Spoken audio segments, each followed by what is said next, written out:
Good morning students. आज हम mathematical physics में एक नया टॉपिक स्टार्ट करेंगे जो कि है प्रोबेबिलिटी।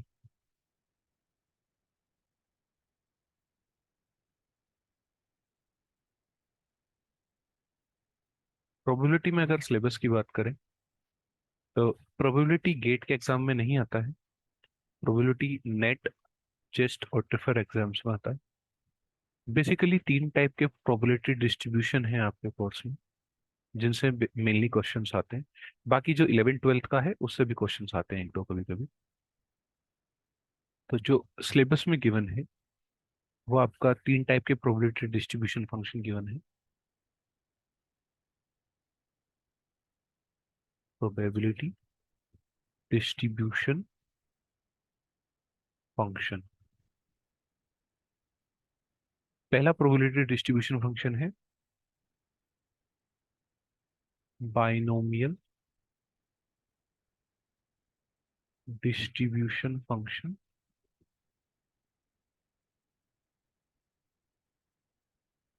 दूसरा है poisons distribution function.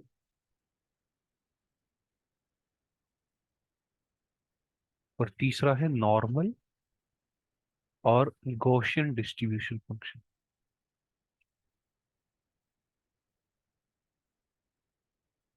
Gaussian distribution function. अब हम प्रोबेबिलिटी की अगर बात करें तो प्रोबेबिलिटी होता क्या है, ठीक है।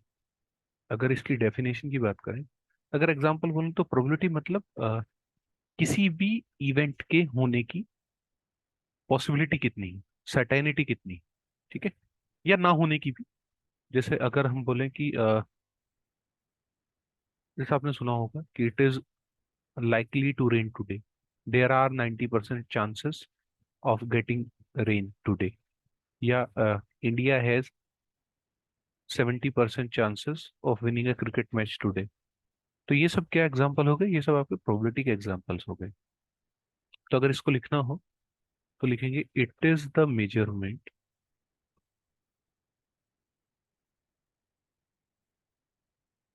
It is the measurement of degree of certainty of outcome, certainty of occurrence of an event, certainty of occurrence of an event, occurrence और नॉन occurrence भी हो सकता है, occurrence और non occurrence of an event। Clear. Example जैसे मैंने आपको बताई, ठीक है, it is likely to rain today, India has 70% chances of winning cricket match, ठीक है। तो ये आपका प्रोबेबिलिटी हो गया। इसके बाद यहाँ पे एक वर्ड आया है इवेंट और एक्सपेरिमेंट। तो अगर एक्सपेरिमेंट की बात करें तो एक्सपेरिमेंट क्या होता है। एक्सपेरिमेंट आपका है any process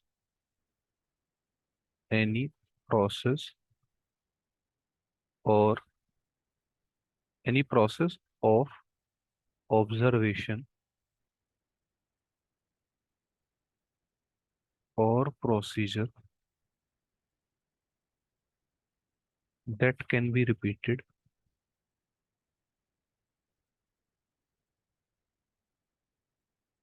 that can be repeated many times, ठीक है, अंडर सम कंडीशंस,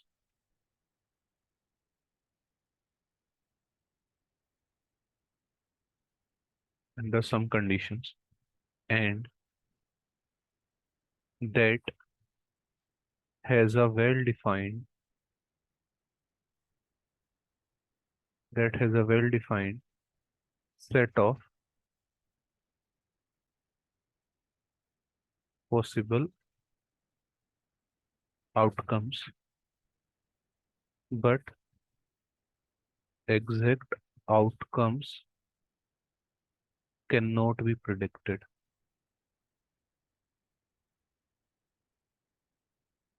ठीक है, can not be predicted.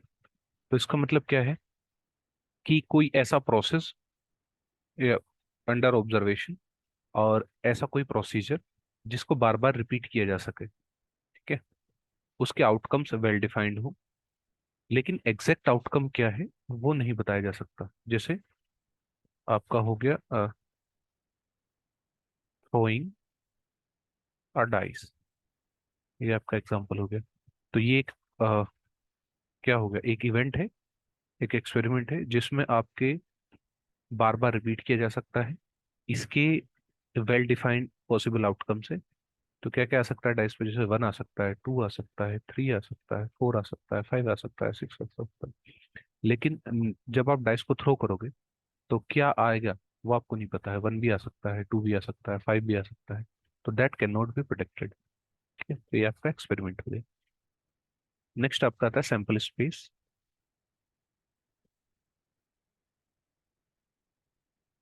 Sample space को बोलेंगे the set of all possible outcomes, the set of all possible outcomes, ठीक है, ऑफ एन एक्सपेरिमेंट।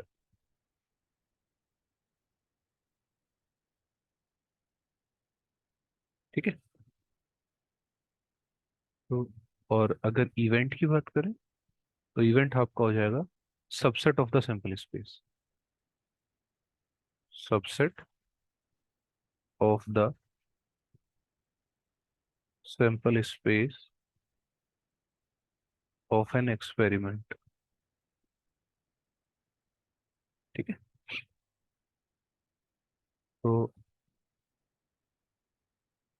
हमेशा याद रखना, जो पॉसिबल इवेंट्स होंगे वो हमेशा ज्यादा होंगे पॉसिबल आउटकम से। ठीक है। तो अब देखते हैं। ठीक है। आपका मान लो कि कोई अगर प्रोबेबिलिटी के निकालने के तरीका क्या होता है कि जैसे कोई इवेंट है, सपोज एन इवेंट ए, ठीक है, can happen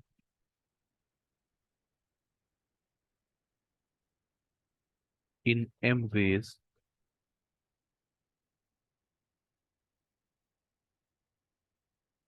of N possible outcomes,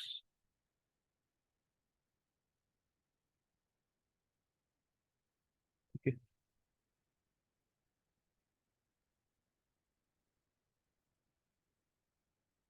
N possible outcomes, then तो प्रोबेबिलिटी ऑफ ए इवेंट की क्या होगी, एम अपॉन एन। ठीक है, ये क्या है, probability of occurrence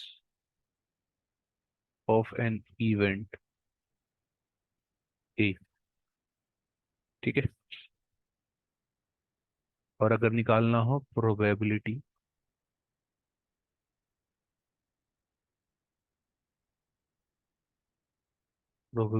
of non occurrences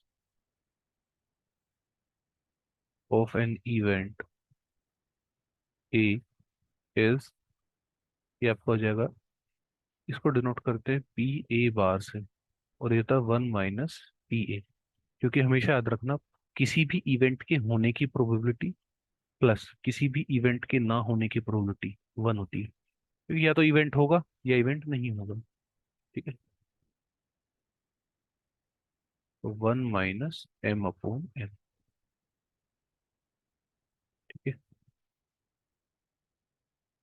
probability of A, इसको लिख सकते हैं number of veg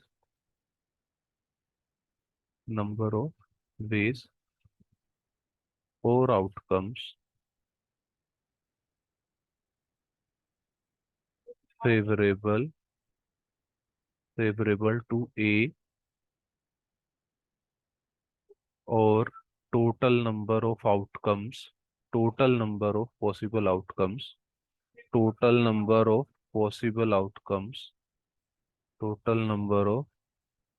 possible outcomes.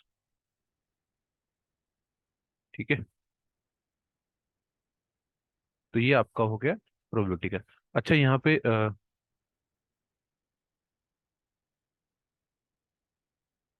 ये जो इवेंट होता है, ठीक है, ये इवेंट ए जो है, दिस मस्ट बी, ठीक है, ये जो अलग अलग इवेंट्स आए हैं, तो so these must be mutually exclusive and equal likely. तो म्यूचुअली एक्सक्लूसिव और इक्वल लाइकली क्या होते हैं, वो देख लेते हैं हम एक बार। ठीक है,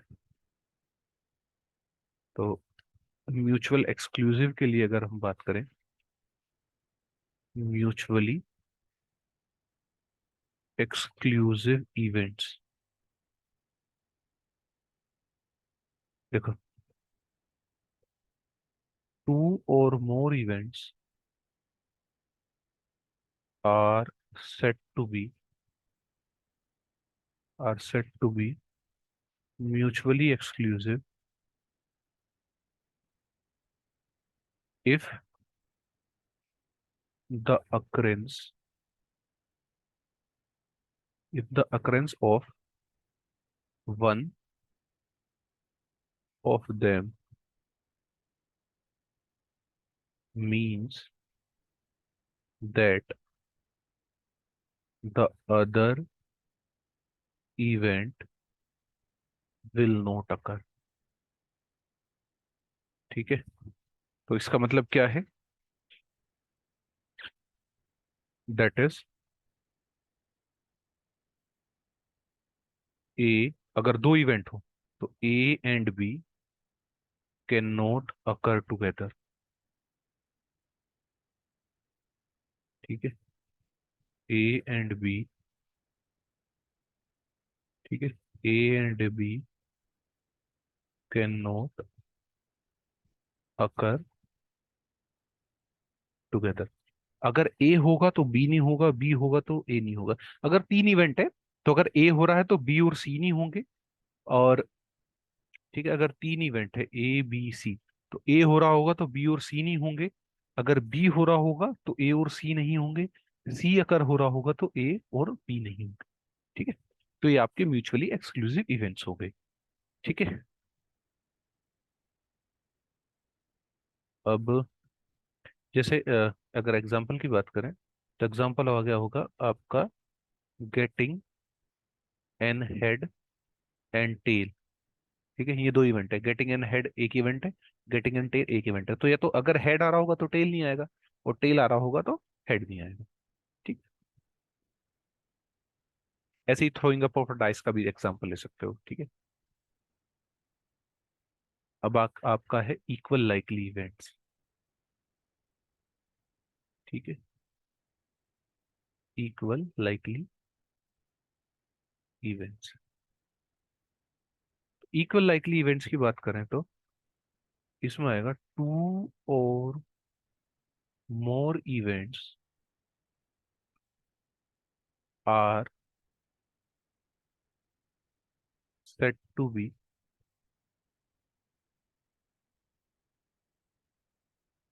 equally likely if the probability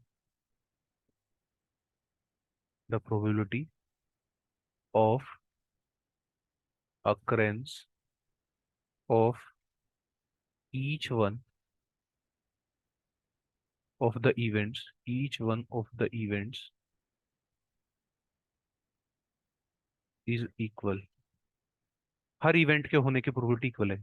जैसे अगर एग्जाम्पल की बात करूं, वही पीछे वाला एग्जाम्पल लेते हैं, गेटिंग एन हेड एक इवेंट है, गेटिंग अ हेड, और गेटिंग अ टेल दूसरा इवेंट है।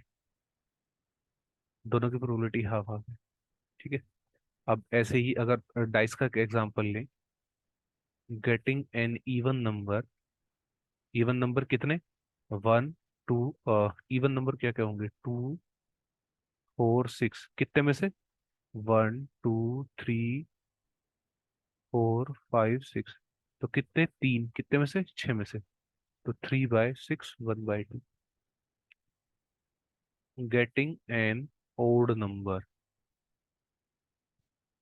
ये कितने हैं, वन थ्री फाइव, कितने में से, one two three four five six, तो थ्री सिक्स। ठीक है, ये पॉसिबल आउटकम्स, ये टोटल आउटकम्स। प्रोबेबिलिटी का फॉर्मूला ये बताया था। ठीक है, देखो प्रोबेबिलिटी का फॉर्मूला ये बताया ना, कितना, number of outcomes favourable to A, जो फेवर में है, तो फेवर में कौन से हैं, ओड नंबर कौन कौन से, वन थ्री फाइव, और टोटल आउटकम वन से लेके सिक्स तक। ठीक है, तो अगर ये चीजें आपको क्लियर हैं, ठीक है, तो एक चीज और रहेगी। ठीक है, देखो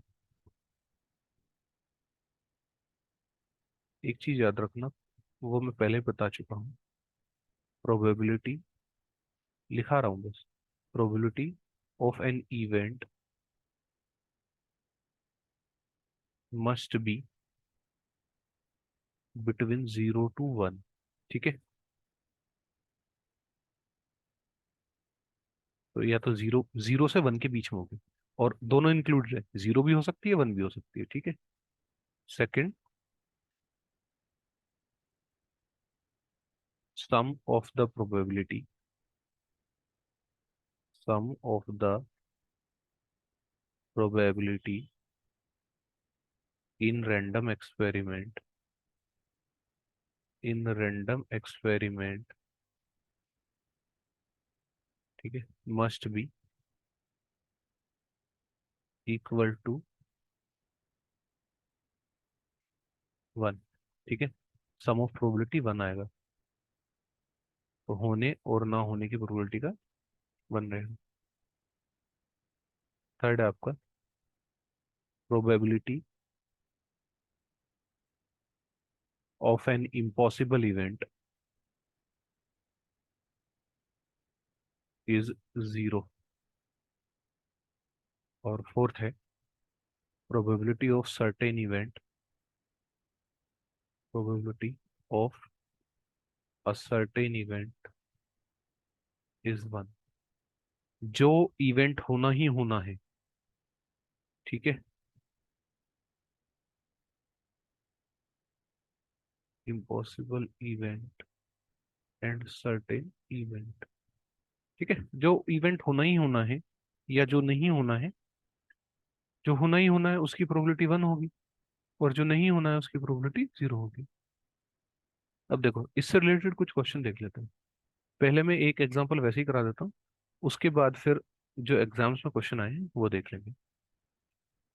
तो क्वेश्चन लिखो, अ बैग कंटेन्स, अ बैग कंटेन्स, ये पहले ये छोड़ो, तो इजी सा शुरू करते हैं। ठीक है,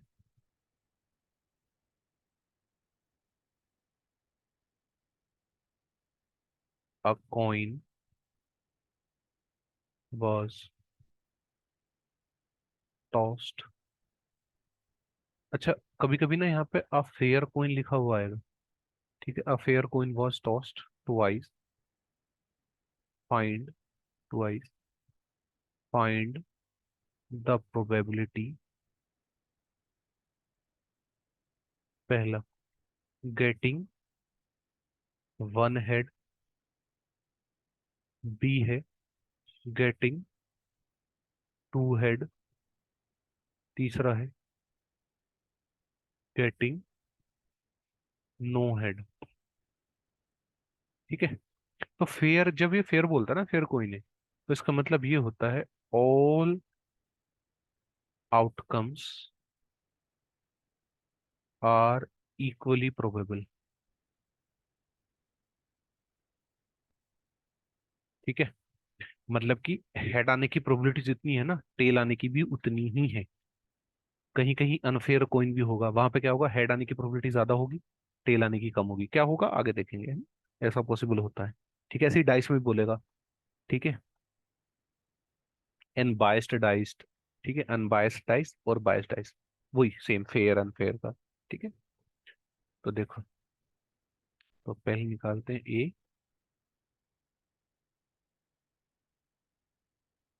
इसको इवेंट ए का नाम दे दो, इसको इवेंट बी का, इसको इवेंट सी का नाम दे दो। ठीक है। तो प्रोबेबिलिटी, अब देखो सैंपल स्पेस क्या बनेगा। सैंपल स्पेस बनेगा आपका, या तो पहली बार हेड आ जाए, फिर दूसरी बार टॉस करो, दूसरी बार भी हेड आ जाए, पहली बार हेड आ जाए, दूसरी बार टेल आ जाए, पहली बार टेल आ जाए, दूसरी बार हेड आ जाए, या फिर दोनों बार टेल आ जाए। क्लियर है। ठीक है। तो ये आपका सैंपल स्पेस हो गया। अब एक बार हेड आने की प्रोबेबिलिटी, एक बार हेड कितनी बार आया है, ये रहा एक बार हेड, ये रहा एक बार हेड। तो दो, कितने में से, चार में से, तो 1/2। ऐसे ही बी का अगर निकालें तो, ठीक है, तो गेटिंग टू हेड, दो हेड कहाँ है, ये रहा, तो एक बार कितने में से, चार में से। C getting no head, no head मतलब एक भी हेड ना हो, कहाँ है एक भी हेड, ये रहा, कितने में से, चार में से, एक बार चार में से। अच्छा, एक दो और देखो, वो क्या बोलेगा, getting at least one head, मतलब कम से कम एक हेड आए। तो मतलब कम से कम एक हेड मतलब एक या एक से ज्यादा, तो इसको इसको डी बोल दो। तो प्रोबेबिलिटी ऑफ डी कितना होगा, एक या एक से ज्यादा हेड, एक दो तीन, तो 3/4। अब वो कहेगा getting at most one head. ठीक है, मतलब ज्यादा से ज्यादा एक हेड हो। ठीक है, उससे ज्यादा नहीं। ठीक है, एक से ज्यादा नहीं। तो ये ई ले लो, ये फिफ्थ हो गया ना। तो ज्यादा से ज्यादा एक, मतलब एक या एक से कम, एक या एक से कम, ये रहा, ये रहा, ये रहा।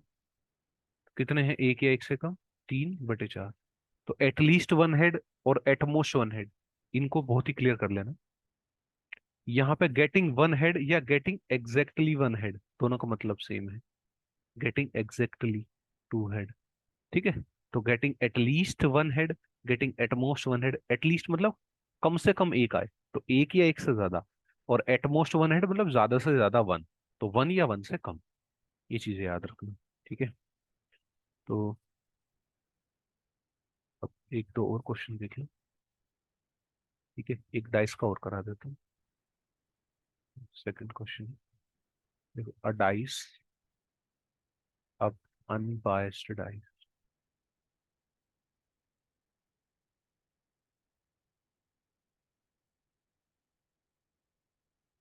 देखो क्वेश्चन देखो, N unbiased dice, N unbiased dice is throne. ठीक है, व्हाट इज द प्रोबेबिलिटी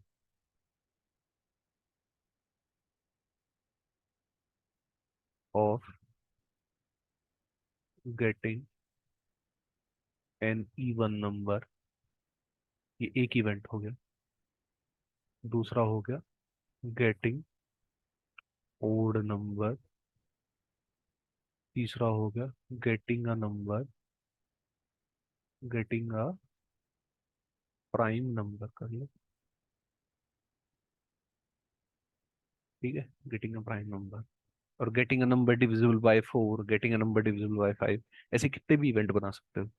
ठीक है। तो इस इवेंट को ए बोल दो, इस इवेंट को बी बोल दो, इस इवेंट को सी बोल दो। तो प्रोबेबिलिटी, पहले सैंपल स्पेस लिखो। तो सैंपल स्पेस कितना हो गया तुम्हारा? तो फिर क्या क्या आ सकता है जब एक बार तो एक बार डाइस को थ्रो करोगे तो क्या आएगा? 1 आएगा, 2, 3, 4, 5, 6, यही सब आ सकता है। तो ए इवेंट आने की प्रोबेबिलिटी, मतलब इवन नंबर आने की प्रोबेबिलिटी, तो इवन कौन कौन से हैं? 2, 4, 6। तो 3 हो गए कितने में से? 6 में से। तो आंसर आ गया 1/2। Second, getting an odd number. Odd number कितने? 1, 3, 5। तो 3 कितने में से? 6 में से। 1/2। थर्ड देखो, तीसरा क्या बोल रहा है? Getting a prime number. तो प्राइम नंबर कौन कौन से होते हैं? जो अपने आप से डिवाइड हो या उसी नंबर से डिवाइड हो। और सबसे छोटा प्राइम नंबर 2, फिर 3, फिर 5। 2 नहीं होगा, क्यों? क्योंकि 2 4 से तो डिवाइड होता ही है, 1 से डिवाइड होता है, 2 से डिवाइड होता है। ठीक है, अगर प्राइम नंबर की सिंपल डेफिनेशन जाननी है ना, तो बस ये जान लो, प्राइम नंबर वो सारे नंबर होते हैं, ठीक है, जो या तो अपने आप से डिवाइड हो या 1 से डिवाइड हो। ठीक है, उनका मतलब उसके फैक्टर ना हो, उसके अलावा, उसके और 1 के अलावा उसके कोई ज्यादा फैक्टर ना हो। तो 1 और 4 के अलावा इसका 2 भी एक फैक्टर है। ठीक है, तो कितने हो गए? 3 डिवाइडेड बाई 6, तो 1/2। ये इक्वल लाइकली इवेंट्स हो गए, अगर याद हो तो। ठीक है, these are equal likely events. ठीक है, याद है? अब देखो, ये दोनों क्या हैं? जो ए और सी इवेंट है, these are not mutually exclusive events. Mutually exclusive events. क्यों? क्योंकि देखो 2 इसमें भी आ रहा है, जब डाइस को थ्रो करोगे तो प्राइम नंबर भी आ सकता है और इवन नंबर भी आ सकता है, 2। ठीक है, ऐसे ही बी और सी भी म्यूचुअली एक्सक्लूसिव इवेंट नहीं है। ए और सी म्यूचुअली एक्सक्लूसिव है, B and C are not mutually exclusive events. ठीक है, और ऐसे ही आपका हो जाएगा A and B are mutually exclusive events. ठीक है, एक क्वेश्चन और देख लो, उसके बाद फिर हम प्रीवियस ईयर क्वेश्चंस में चलते हैं।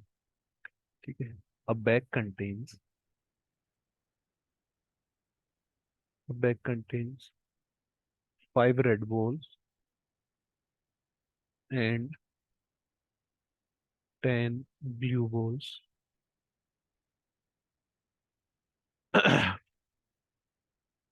5 balls are placed.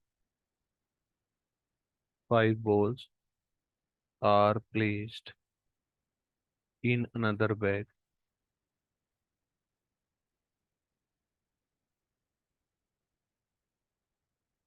What is the probability? What is the probability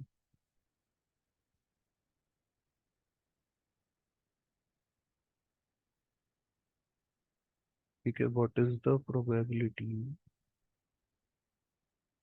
that second bag contains 2 red balls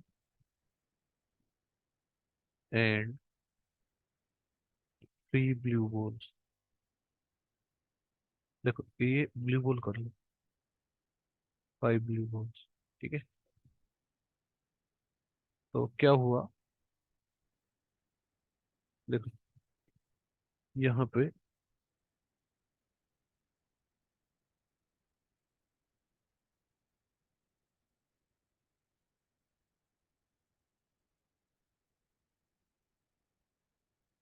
क्या है? 2 बॉल आने की प्रोबेबिलिटी। ठीक है, तो number of veg, total number of veg कितने हो सकते हैं? ठीक है, सेलेक्ट करने, देखो एक बात याद रखना, जहां भी आपका सिलेक्शन हो रहा होगा, ठीक है, जब सेलेक्ट करोगे तो वहां पे आप लगाओगे कॉम्बिनेशन, परम्यूटेशन एंड कॉम्बिनेशन पढ़ा होगा ना 11th क्लास में। और जहां अरेंजमेंट हो रहा होगा, ठीक है, बच्चों को अरेंज करा रहा होगा या बुक्स को अरेंज करा रहा होगा, वहां पर आपका परम्यूटेशन लगेगा। ठीक है। तो नंबर ऑफ वेज सिलेक्शन के कितने हो जाएंगे, टोटल बोल कितनी है, 15, C3। और आने की फेवरेबल आउटकम्स, फेवरेबल आउटकम्स कितने हो जाएंगे। ठीक है। तो 5 बॉल, 2 बॉल आ जाएंगी 5 में से, रेड बॉल 2 है कितने में से, 5 में से। और ब्लू बॉल 10 में से कितनी, 3। तो ये आ गया आपका N, ये आ गया आपका M। और प्रोबेबिलिटी किसी भी इवेंट की क्या होती है, M/N। तो 15 C3, 5 C2, 10 C3, 15 factorial upon 3 factorial, 5 factorial upon 2 factorial, अच्छा 12 फैक्टोरियल भी आएगा, 2 फैक्टोरियल इंटू 3 फैक्टोरियल। और 10 factorial upon 3 factorial into 7 factorial. तो ये 3 फैक्टोरियल से 3 फैक्टोरियल गया, और बस और तो कुछ नहीं कटेगा। फिर 2, ठीक है ठीक। तो 15 फैक्टोरियल को क्या लिख सकते हैं, 15 इंटू 14 इंटू 13 इंटू 12 फैक्टोरियल। और 12 फैक्टोरियल से 12 फैक्टोरियल कैंसिल आउट हो जाएगा। ऐसे ही यहाँ पे लिख सकते हैं 5 फैक्टोरियल इंटू, कम करो, अच्छा ठीक है, 5 factorial into 4 factorial into 3 factorial into 2 factorial. ये 3 फैक्टोरियल रहने दो इसको। यहाँ पे 2 फैक्टोरियल 2 इंटू 10 फैक्टोरियल, 10 को लिख सकते हैं 7, 10, 9, 8 into 7 factorial divided by 7 factorial into 3 factorial. 3 factorial से 3 फैक्टोरियल कैंसिल आउट होगा, 2 इंटू 2 4, 7 फैक्टोरियल से 7 फैक्टोरियल कैंसिल आउट। ठीक है, आपका आ गया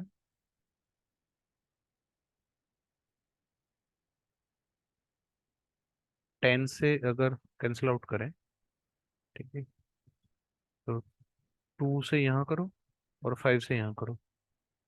ठीक है। अब अगर 3 से कैंसिल आउट करें तो 3, ठीक है। अब और क्या कैंसिल आउट हो सकता है कुछ,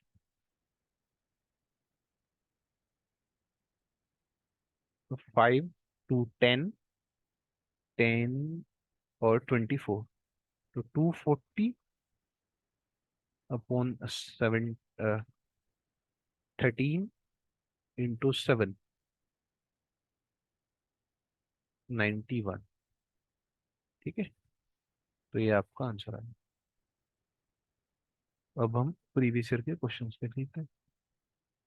ठीक है। तो क्या कह रहा है, एन अनबायस्ड डाइस, ठीक है, ये ये प्रीवियस, ये CSIR का, ठीक है, ये CSIR का क्वेश्चन आया हुआ है प्रीवियस में। ठीक है।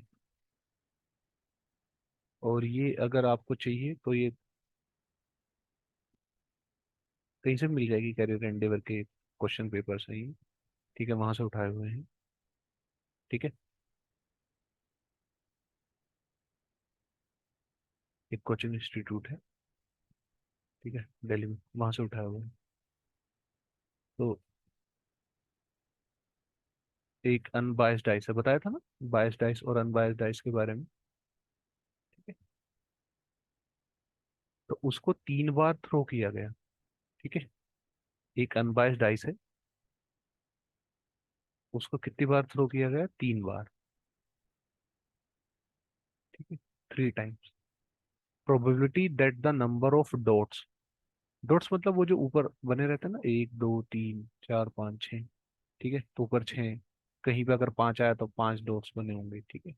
On the upper most surface add up to 16, मतलब 3 बार थ्रो करा तुमने डाइस को, तो पहली बार कोई नंबर आया होगा, दूसरी बार कोई नंबर आया होगा, तीसरी बार कोई नंबर आया होगा।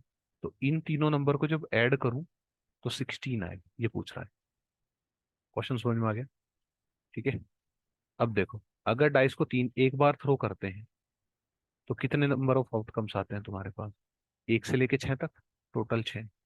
अगर 2 बार थ्रो करूं तो पहली पे 1, दूसरी पे 1, पहली पे 1, दूसरी पे 2, ऐसे ही 6 तक। फिर दूसरी पे 1, पहली पे 2, दूसरी पे 1, 2 1, ठीक है, ऐसे ही 6 तक। ये ऐसे ही चलता जाएगा 6, तो टोटल कितने आउटकम हो गए? 6 का स्क्वायर, मतलब 36। अगर 3 का करूं तो 6 का क्यूब हो जाएगा, तो 216। तो याद रखना, अगर किसी डाइस को n टाइम्स थ्रो करोगे तो नंबर ऑफ आउटकम्स कितना होगा? Number of total outcomes 6 raised to the power n, ठीक है। तो टोटल नंबर ऑफ आउटकम्स 216 है। अब 16 ऐड आने, 16 कैसे कैसे आ सकता है देखो, पहली पे 6 आ जाए, अब कितना बचा? 10 बचा। दूसरी पे भी 6 आ जाए, कितना हो गया? 12। और इस पे कितना आ जाए? 4, ठीक है। ये पहली पॉसिबिलिटी होगी। अब ऐसे 3 बन सकते हैं, पहली पे 4 आ जाए, दूसरी पे 6 आ जाए, या इस पे 6 आ जाए, ठीक है। इस पे 6 आ जाए, इस पे 4 आ जाए, इस पे 6 आ जाए। इसके अलावा और कोई पॉसिबिलिटी नहीं है, ठीक है। तो ये कितने हो गए? 3 आउटकम हो गए इसके। अब देखो, और क्या पॉसिबिलिटी है? इस पे 6 आ जाए, इस पे 5 आ जाए, इस पे 5 आ जाए, ये भी तो पॉसिबिलिटी है। तो यहाँ 5 आ जाए, यहाँ 6 आ जाए, यहाँ 5 आ जाए, या यहाँ 5 आ जाए, यहाँ 5 आ जाए, यहाँ 6 आ जाए।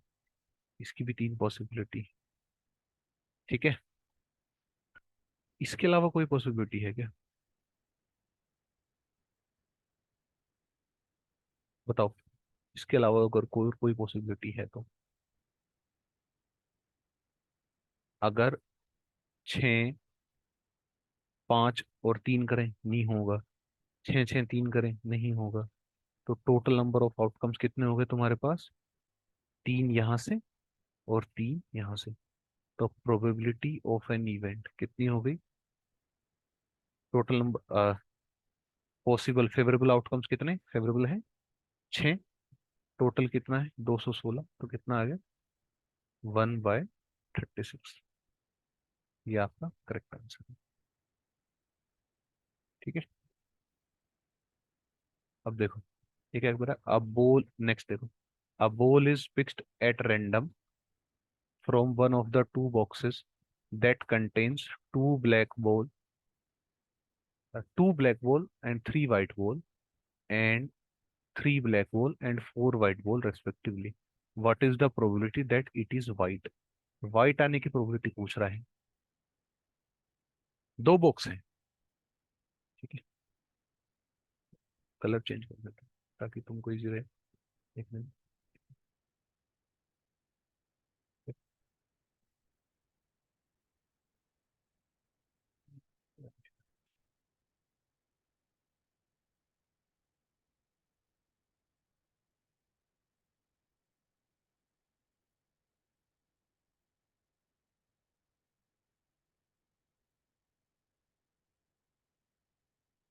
देखो, दो बॉक्स है। एक बॉक्स में दो ब्लैक बॉल है, 3 वाइट बॉल है। एक दूसरा बॉक्स है, बॉक्स 1, बॉक्स 2।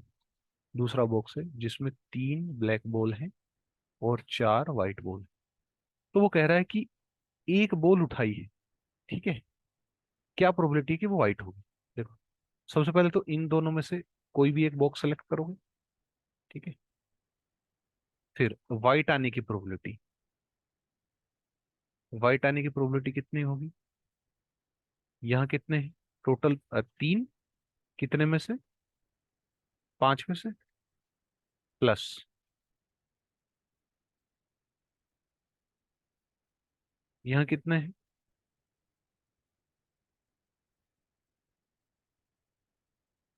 देखो यहाँ कितने हैं?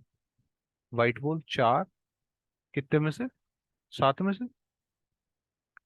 तो कितना हो गया? 3/5 और 4 बटे, सॉरी 10, और 4 बटे, ये तो 7 14। ठीक है, तो एलसीएम ले लो। कितना हो गया? 70। तो 21 प्लस 14 5, 20। कितना हो गया? 41/70। ठीक है, तो ये हाफ इसलिए आया क्योंकि दो में से कोई भी एक चुनना है, 1/2। और जब ये चुन लिया तो पहले बॉक्स में से आने की प्रोबेबिलिटी। फिर अब जरूरी थोड़ा इसी बॉक्स में से आए, इसमें से भी तो आ सकती है। तो फिर ये लिखेंगे हाफ, जब ये वाला चुना। तो कितने में से? 4 में से 7। तो 41/70। तो ये हो गया आपका करेक्ट ऑप्शन। ठीक है, ये जून 2012 में आया था। ठीक है, नेक्स्ट क्वेश्चन देखो। N unbiased dice is cast twice. The probability that the positive difference between two numbers is 2. एक डाइस थ्रो करा है 2 बार, तो टोटल आउटकम 6 की पावर 2 36। क्या कह रहा है? डिफरेंस 2 आना चाहिए, मतलब बड़े में से जब छोटा घटाओ तो 2 नंबर आना चाहिए। तो पहले टोटल नंबर ऑफ आउटकम्स लिख लो। कितना आएगा? पहला 1, दूसरा 1, 1 2, 1 3, 1 4, 1 5, 1 6। ऐसे इजी रहेगा है ना? 2 1, 2 2, 2 3, 2 4, 2 5, 2 6, 3 1, 4 1, 5 1, 6 1, 3 2, 4 2, 5 2, 6 2, 3 3, 4 3, 5 3, 6 3, 3 4 3 5 3 6, 4 4 4 5 4 6, 5 4 5 5, 5 6 6 4 6 5 6 6। अब देखो, ऐसी उठाओ जहां पे डिफरेंस 2 का आ रहा हो। जैसे 1 और 3, 2 का डिफरेंस है। इसके अलावा और कुछ नहीं है जहां पे 2 का डिफरेंस आ रहा हो। यहाँ 0 का डिफरेंस, यहाँ 1 का, यहाँ 3 का, यहाँ 4 का, यहाँ 5 का। ऐसे ही यहाँ 1 का डिफरेंस, यहाँ 0 का, यहाँ 1 का, यहाँ देखो फिर से 2 का डिफरेंस। ठीक है, 4 में से 2 घटाओगे कितना है? 2। यहाँ 3 का डिफरेंस, यहाँ। तो और कहाँ आएगा? देखो ये रहा 2 का डिफरेंस। इसके अलावा और कहाँ आ सकता है 2 का डिफरेंस? ये रहा 2 का डिफरेंस। 5 में से 3 जाएंगे तब भी 2 आएगा। और कहाँ आ गया 2 का डिफरेंस? ये रहा 2 का डिफरेंस। और कहाँ है 2 का डिफरेंस? ये रहा 2 का डिफरेंस। ये रहा 2 का डिफरेंस। ठीक है, इसके अलावा और कहीं नहीं। और ये रहा 2 का difference। ठीक है, कितने हो गए?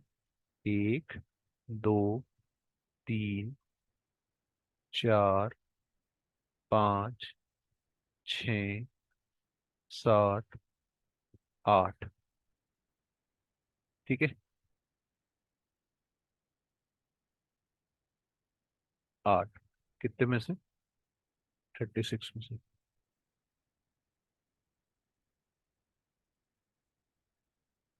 तो कितना हो गया?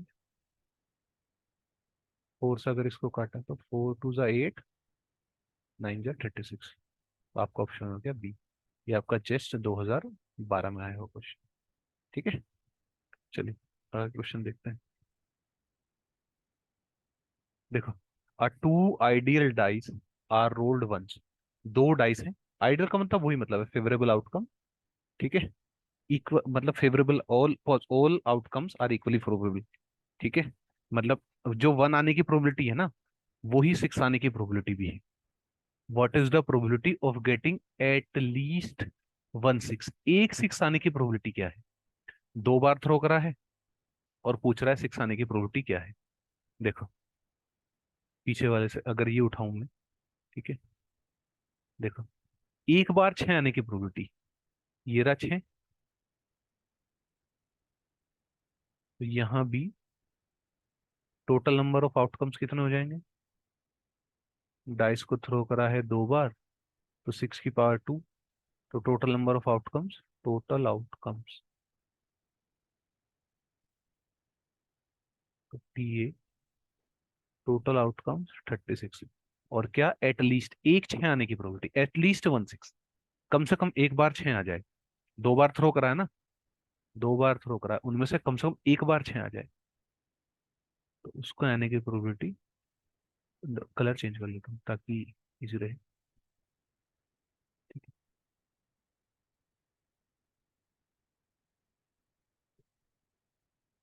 एक बार 6 ये रहा, दूसरी बार 6 ये रहा 6 एक बार, ये रहा 6 एक बार, ये रहा 6 एक बार, ये रहा 6 एक बार, ये रहा 6 एक बार, ये रहा 6 एक बार। ठीक है। तो इनके अलावा और कोई पॉसिबिलिटी नहीं है जहां कम से कम एक बार 6 आया हो। 2 बार थ्रो करा, दो में से एक बार 6 आया, तो कितने हो गए? 1, 2, 3, 4, 5, 6, 7, 8, 9, 10, 11। तो टोटल हो गया 11। कितने में से? 36 में से। 11/36 राइट आंसर है कोई 11/36 ऑप्शन? तो ये आपका जस्ट 2015 में आया हुआ क्वेश्चन। नेक्स्ट देखते हैं। देखो आ गया, मुझे बोल रहा था अनफेयर डाइस। ये अ लोडेड डाइस, लोडेड डाइस या बायस्ड डाइस या अनफेयर डाइस। ठीक है, एक ही बात है। देखो, एक आने की प्रोबेबिलिटी 1/21, दो आने की 1/21, 2/21, थ्री आने की। वहां क्या था? वहां हर एक आने की प्रोबेबिलिटी 1/6 थी, यहाँ नहीं है। ठीक है। तो क्या बोल रहा है? What is the probability that the sum of the number 10 P1।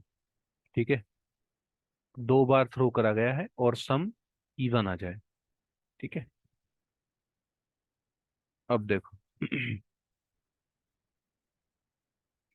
Some 2 bar throw करा है तो 6 की power 2, 36 total number of outcomes, total number of outcomes.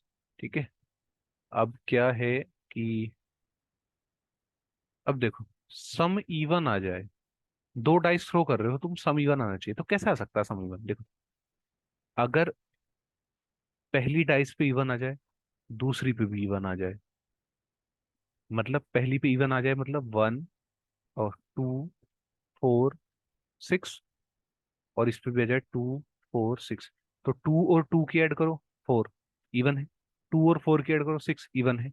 2 और 6 की ऐड करो, 8 इवन है। ऐसे ही 4 का 2 से, तो ये इवन आएगा। ठीक है। अब या दूसरा क्या हो, पहली पे उड़ा जाए और दूसरी पे भी उड़ा जाए, तब भी इवन ही आएगा सम। ठीक है।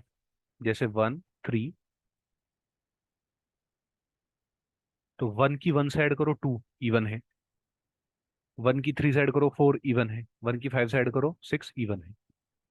तो पहली पे इवन आ जाए, दूसरी पे भी इवन आ जाए, प्लस पहली पे ओड आ जाए, दूसरी पे ओड आ जाए, इसके अलावा और कोई पॉसिबिलिटी नहीं है। अगर पहली पे ओड आया, दूसरी पे इवन आया, तो वो सम ओड दे देगा।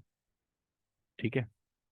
अब देखो, इवन आने की प्रोबेबिलिटी, पहली डाइस पे इवन आने की प्रोबेबिलिटी वो कितनी थी? अगर वैसे बात करें तो वो आ जाती है आपकी 1/2। लेकिन अब 1/2 नहीं आएगी। क्यों? क्योंकि देखो, पहले 1/2 कैसे आती थी? 2 इंटू 2 के आने की प्रोबेबिलिटी 1/6 इक्वल प्रोबेबल थे, प्लस 4, 4 आने की प्रोबेबिलिटी 1/6 इक्वल प्रोबेबल है। मैंने बोला ना हर एक के आने की प्रोबेबिलिटी 1/6 1/6 1/6 होती थी अगर अनबाइस्ड डाइस है, फेयर डाइस है। ऐसे ही 6 × 1/6 करो, 1/6 कॉमन ले लो, अंदर क्या बचा 2 4 6।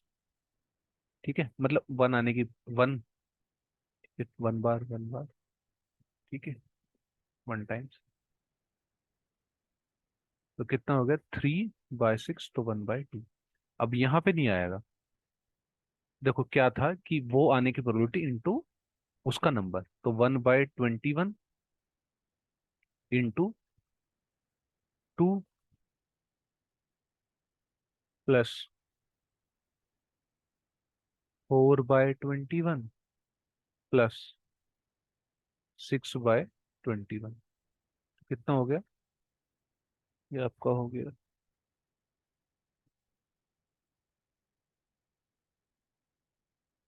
ये आपका, देखो ये आपका हो जाएगा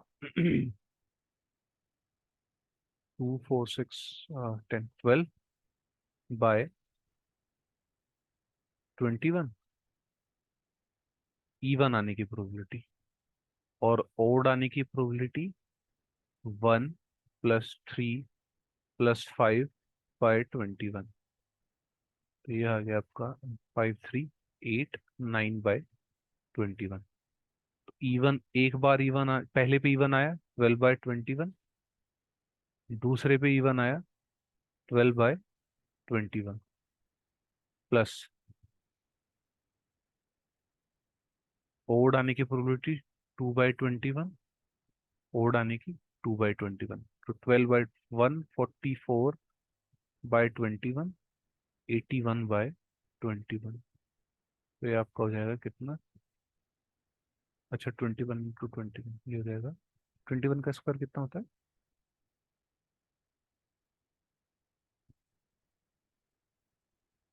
441, 441 तो 225/441, ये आपका हो गया। ठीक है,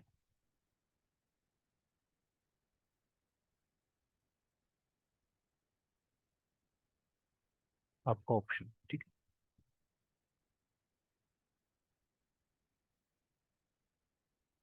ये लॉर्डेड डाइस का केस। ठीक है, इसको ऐसे सॉल्व करेंगे। क्लियर है? अगर अनलोडेड होता तो उस केस में आपको डिफरेंट आंसर आया होता। जैसे अनलोडेड वाला पीछे करा चुका। ठीक है, अगला क्वेश्चन देखो। देखो ये आ गया एक और। ठीक है, देखो क्या कह रहा है। ठीक है, देखो ये कह रहा अ box contain 100 coins, total 100 coin है, 99 फेयर है और एक डबल हेडेड कॉइन है, मतलब उसके दोनों साइड हेड है, मतलब उसमें हेड आने की प्रोबेबिलिटी 1 है, हर बार हेड आएगा। Suppose you choose a coin random and toss it 3 times. कोई एक तुमने कॉइन उठाया, ठीक है, उस बॉक्स में से, और उसको 3 बार टॉस करा और तीनों बार हेड आया, तो पूछ रहा है क्या प्रोबेबिलिटी है कि डबल हेड होगा कॉइन पे। ठीक है, तो देखो 3 बार कॉइन को टॉस करा है, तो सैंपल स्पेस कितना हो जाएगा तुम्हारा? 1/8, 2 का क्यूब होता है। मतलब देखो अगर एक बार टॉस करोगे, ठीक है, तो नंबर ऑफ पॉसिबल आउटकम्स 2, 2 बार करोगे तो 4। एक बार जितना आउटकम होता है ना उसका स्क्वायर करते चले जाओ। जैसे एक बार 6 आता था तो उसका स्क्वायर करेंगे 36, क्यूब करेंगे। ऐसे ही एक बार टॉस करने का आउटकम 2 है, या तो हेड या टेल, तो ऐसे ही उसका स्क्वायर कर दो। अगर 3 बार करोगे तो 2 का स्क्वायर 8। ठीक है, अब देखो एक बॉक्स है उसमें 99 फेयर है और एक अनफेयर है, तो इसमें से अगर फेयर कोइन चूज करने की प्रोबेबिलिटी क्या है? 99/100, और अनफेयर चूज करने की 1/100। ठीक है, और ये है आप पॉसिबल आउटकम्स उसका। ठीक है, 3 बार हेड करेगा। अब देखो प्रोबेबिलिटी क्या होगी डबल हेडेड कॉइन उठाने की।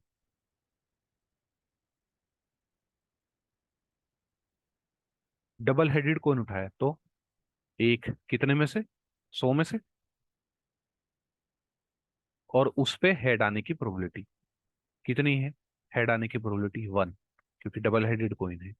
अब टोटल सैंपल स्पेस, पहली बार उठाया डबल हेडेड कॉइन आ गया, तो 1/100, उस पे हेड आने की प्रोबेबिलिटी 1। ठीक है, अब फेयर वाला उठाया, ठीक है, 99/100, उस पे हेड तीनों बार हेड आने की प्रोबेबिलिटी कितनी होगी? अब देखो, अगर 3 बार हेड, 3 बार टॉस करा है तो हेड आने की प्रोबेबिलिटी मतलब सैंपल स्पेस क्या होगा तुम्हारा? Head, head, head, head, tail, head. देखो पहली पहली पे हेड आ जाए, दूसरी पे हेड आ जाए, तीसरी पे भी हेड आ जाए। पहली पे हेड, दूसरी पे टेल, तीसरे पे हेड, दोनों पे हेड फिर टेल, या हेड, टेल, टेल, पहले पे टेल, दोनों पे हेड, दोनों पे टेल, हेड, या टेल हेड टेल, या टेल टेल टेल।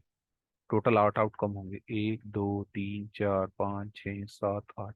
ठीक है, अब तीनों हेड आने की प्रोबेबिलिटी, ठीक है, देखो तीनों हेड आने की प्रोबेबिलिटी कितनी है? 1, कितने में से? 8 में से। ठीक है, तो 1/8। देखो क्या पूछ रहा है कि डबल हेडेड कोइन आए।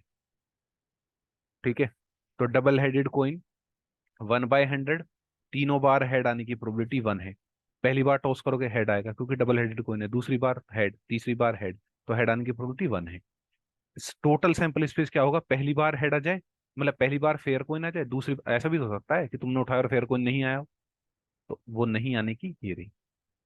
तो टोटल हो जाएगा 1/100, ये हो जाएगा 1/100 प्लस 99/800। इसको सोल्व करोगे 1/100 इंटू 8 + 99, 107/800। इसको जब तुम सोल्व करोगे तो ये आएगा आपका 8/107। 8/107 अगर हम करें कैलकुलेट, तो इसका कितना हो जाएगा?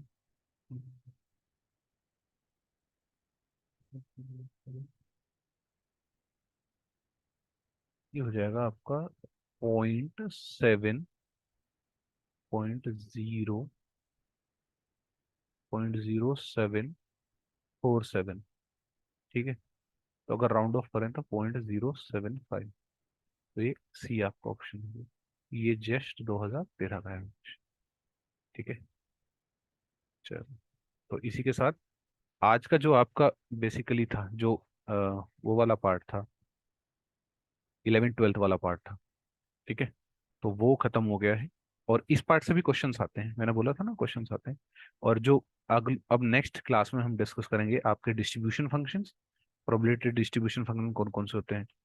ठीक है, 3 बताए हुए हैं आपको, उन तीनों को डिस्कस करेंगे, बाइनोमियल, पॉइजन्स, नॉर्मल और गॉसियन। Okay, thank you.